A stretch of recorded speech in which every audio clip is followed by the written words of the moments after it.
কোচবিহার জেলার মেখলিগঞ্জের জামালদহে টোটো চার চাকার ছোট গাড়ির মুখোমুখি সংঘর্ষ। এই ঘটনায় গুরুতর আহত হলেন দুজন।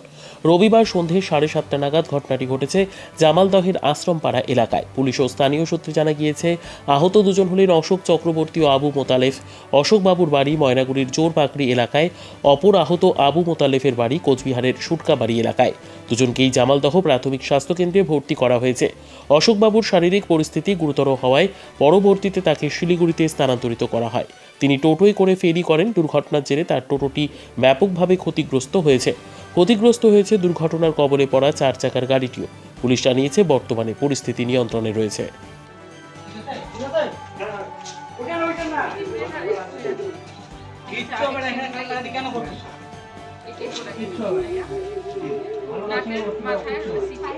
পায়েরটাই লেখা আছে তাই